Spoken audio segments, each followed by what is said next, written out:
৩০ ঘন্টা পর রেল চলাচল শুরু হলেও শিডিউল বিপর্যয়ে পড়েছে। কমলাপুর থেকে ছাড়া বেশিরভাগ ট্রেন ১-১.৫ ঘন্টা, এমনকি সর্বোচ্চ ৪ ঘন্টা পর্যন্ত দেরিতে ছাড়ছে ট্রেন। কর্মবিরতির পর পুরোদমে কার্যক্রম চালু করে পরিস্থিতি স্বাভাবিক হতে ২ থেকে ৩ দিন সময় লাগতে পারে বলছে রেল কর্তৃপক্ষ। সকাল ৯টায় কমলাপুর রেল স্টেশনের তথ্য সেবা কেন্দ্রের সামনের চিত্র এটি। ছাড়ার নির্ধারিত সময়ের কয়েক ঘন্টা পরেও কাঙ্ক্ষিত ট্রেনের দেখা নেই।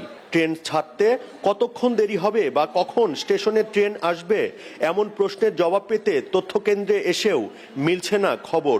এতে ক্ষুব্ধ যাত্রীরা। ওনারা এই ফোন দিয়ে যাচ্ছে, রিং হচ্ছে না, ওনারা কিছুই জানে না, বলতেছে আমাদের কিছু করারই নেই।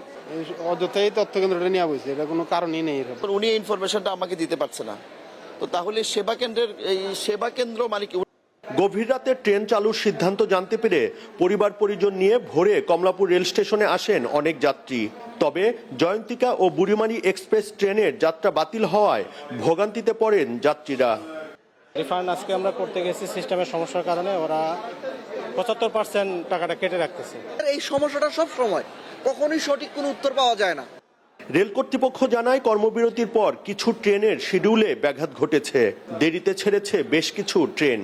এ সমস্যা পুরোপুরি কাটিয়ে উঠতে কয়েকদিন লাগবে বলেন স্টেশন ম্যানেজার। প্রথম ট্রেন দুমকা এক্সপ্রেস শুধুমাত্র 30 মিনিট বিলম্বে ঢাকা স্টেশন ছেড়ে যায়। অন্যান্য ট্রেনগুলো 1 থেকে 1.5 ঘন্টা বিলম্বে ছেড়ে যায়। শুধুমাত্র ফারাবাদ এক্সপ্রেস ট্রেনটা 4 ঘন্টা বিলম্বে ছেড়ে যায়, ঢাকা স্টেশন ছেড়ে যায়।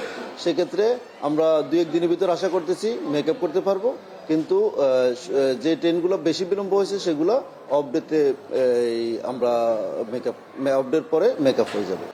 দুপুর 1:30টা পর্যন্ত কমলাপুর স্টেশন থেকে দেশের বিভিন্ন জেলার উদ্দেশ্যে ছেড়েছে 22টি ট্রেন, আর কমলাপুরে পৌঁছেছে 10টি ট্রেন।